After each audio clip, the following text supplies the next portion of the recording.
और बजट प्रस्तुत होने से पहले उसकी बातें लीक होना कहीं न कहीं सरकारी विफलता है। हमने पिछला बजट देखा था जिसको इन्होंने प्रस्तुत किया था, उस बजट में कोई ऐसी खुशहाली नहीं आई, ना तो बेरोजगारी कम हुई, जो ग्रामीण सड़कें हैं वो जर्जर अवस्था में आज भी हैं। तो बीजेपी केवल पॉलिटिकल माइलेज लेने के लिए लगातार इस तरह के बयान जारी करें जिससे महामहिम स्वयं दुखी हैं, इसलिए बिना पूरा भाषण पढ़े वो वापस चली गई। महाकुंभ को लेकर इस बार कहा गया कि बहुत भव्य दिव्य नव्य है।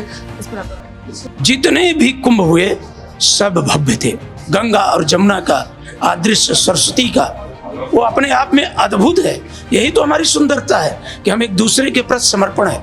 बीजेपी उसको पॉलिटिकल माइलेज लेना चाहती है। जितने भी सरकारें रही आप अध्ययन कर लीजिए, सब सरकारों ने बढ़ चढ़ करके कुंभ के आयोजन को विश्व स्तरीय बनाया। बीजेपी किस तरह खड़ा करती है कि दो तरह का कुंभ है, एक वीआईपी कुंभ है और एक श्रद्धालुओं का कुंभ। हमारी बहनें, बेटियां, माताएं शौच के लिए उनको जगह नहीं मिल पाई। इस वक्त हमारे साथ मौजूद है सपा विधायक संग्राम यादव जी। सर, बजट को लेकर पक्ष कह रही थी कि इस बार का बजट बहुत महत्वपूर्ण होने वाला है, सभी वर्गों का ध्यान रखा जाएगा। बजट तो अभी परसों प्रस्तुत होगा 20 तारीख को, और बजट प्रस्तुत होने से पहले उसकी बातें लीक होना कहीं न कहीं सरकारी विफलता है। हम तो उम्मीद करेंगे सरकार से कि वो ऐसा बजट लाए जिससे चारों तरफ खुशहाली हो और समाज के आखिरी व्यक्ति तक इनके बजट से प्रसन्नता हो। लेकिन जो हमने पिछला बजट देखा था जिसको इन्होंने प्रस्तुत किया था, उस बजट में कोई ऐसी खुशहाली नहीं आई, ना तो बेरोजगारी कम हुई, जो ग्रामीण सड़कें हैं वो जर्जर अवस्था में आज भी हैं, और स्वास्थ्य सुविधाओं का तो बहुत बुरा हाल है।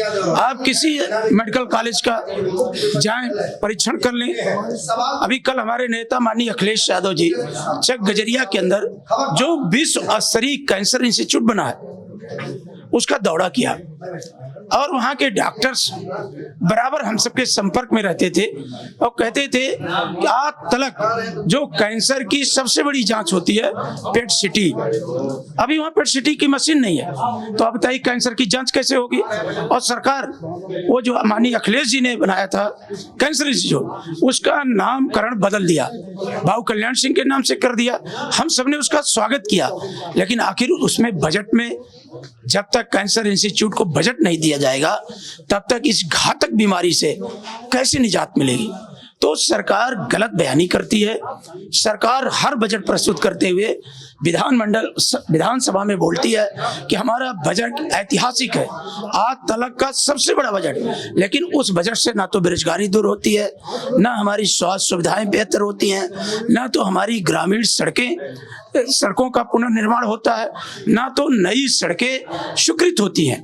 और हमारी महंगी शिक्षा के कारण आज नौजवानों के सामने पढ़ाई का सबसे बड़ा संकट है।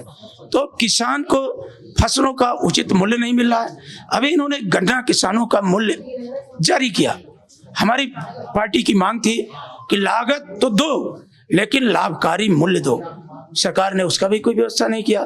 तो सरकार केवल और केवल धर्म को आगे करके, हमारा धर्म से कोई विरोध नहीं है, भारत यही ऐसा देश है कि भारत ने हर धर्मों का सम्मान किया है, और कुछ धर्म ऐसे भी रहे जो अपनी जगह पर सम्मान नहीं पाए, उनको भी भारत ने अपनाया और अपने यहाँ शरण भी दिया। तो भारत तो सभी धर्मों का आदर करता है, लेकिन भारत के अंदर जो मुख्य समस्याएं हैं, आखिर बेरोजगार नौजवान को रोजगार और नौकरी मिलेगी कि नहीं मिलेगी, या आउटसोर्सिंग के नाम पर जो लूटा जा रहा है, आखिर उससे नौजवानों को कैसे बचाया जाए। स्वास्थ्य सुविधाएं मैं आपको दिखा दूं, 15-15, 20-20 लाख रुपए का इन मेडिकल कॉलेजों के एस्टिमेट हैं। आखिर वो गरीब कैसे देगा। ये कहते हैं कि हमने आयुष्मान कार्ड जारी किया है, तो आयुष्मान कार्ड आप जारी किए कुछ लोगों के लिए, लेकिन उसकी जो क्षमता है 5 लाख की है, उससे बड़ी बीमारी है। तो सरकार इन मुद्दों पर चर्चा नहीं चाहती। सरकार अनाप शनाप बयानबाजी करके सदन के महत्वपूर्ण समय को बर्बाद करती है।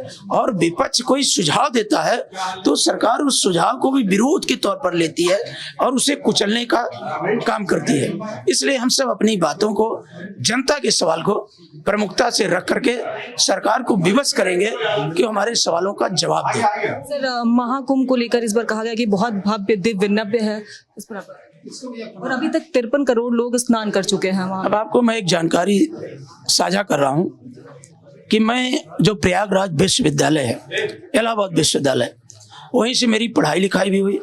उसी विश्वविद्यालय का मैं छात्र संघ का महामंत्री भी रहा और मैंने कई कुंभ में स्नान भी किया और बराबर करता हूँ। जितने भी कुंभ हुए सब भव्य थे। जो पुराने, जब ये लोग नहीं भी थे तो भी जो महाराज सम्राट हर्षवर्धन ने, जो हमारे डॉक्यूमेंट्स हैं उसमें आता है कि उन्होंने कुंभ का आयोजन किया और वो सभी धर्मों का सम्मान करते थे, इनवाइट भी करते थे कुंभ में, और पूरे देश और दुनिया से लोग आते थे। जो हमारा प्राकृतिक मिलन है, नदियों का मिलन है, गंगा और जमुना का, अदृश्य सरस्वती का, वो अपने आप में अद्भुत है। यही तो हमारी सुंदरता है कि हम एक दूसरे के प्रति समर्पण है। बीजेपी उसको पॉलिटिकल माइलेज लेना चाहती है। जितने भी सरकारें रही, आप अध्ययन कर लीजिए, सब सरकारों ने बढ़ चढ़ करके कुंभ के आयोजन को विश्व स्तरीय बनाया। अगर हमारे जनरल नॉलेज के विद्यार्थी पढ़ते हैं, हम सब खुद पढ़े, ये दुनिया का आस्था का सबसे बड़ा मेला आज से नहीं, ना जाने कब से है। और उन आस्था से बीजेपी किस तरह खिलवाड़ करती है कि दो तरह का कुंभ है, एक वीआईपी कुंभ है और एक श्रद्धालुओं का कुंभ। श्रद्धालु 50 किलोमीटर, 200 किलोमीटर, 16 घंटे, 18 घंटे, 22 घंटे किस तरह से जाम में फंसे रहे। हमारी बहनें, बेटियां, माताएं, शौच के लिए उनको जगह नहीं मिल पाई। तो ये उन सब चीजों से बचना चाहते हैं। और जिस दिन इनकी सारी व्यवस्थाएं फेल हो गई, बीबीसी ने खुद, उनके पत्रकारों ने जाकर के मोहल्ले वाइज वहां पर लोगों के विचार रखा, तो जो प्रयागराज जंक्शन है उसके सामने जितने भी मोहल्ले मुसलमान भाइयों के थे, सबने अपने दरवाजे खोल दिया। सबने यथासंभव जितना भी हो सका श्रद्धालुओं को खाने का, पीने का, अपने पूरे दरवाजे, और किसी से उन्होंने नहीं पूछा कि आप कहां से आए हैं। सबने आस्था के साथ सबको इज्जत दिया और सबको उन्होंने सुविधाएं देने का काम किया। तो बीजेपी केवल पॉलिटिकल माइलेज लेने के लिए लगातार इस तरह के बयान जारी करें, जिससे महामहिम स्वयं दुखी हैं। इसलिए बिना पूरा भाषण पढ़े वो वापस चली गई। धन्यवाद सर। हमारे साथ मौजूद थे सपा विधायक संग्राम यादव जी। कैमरामैन रश्मि सिंह के साथ मैं रश्मि राय, फिल्म टिक्स।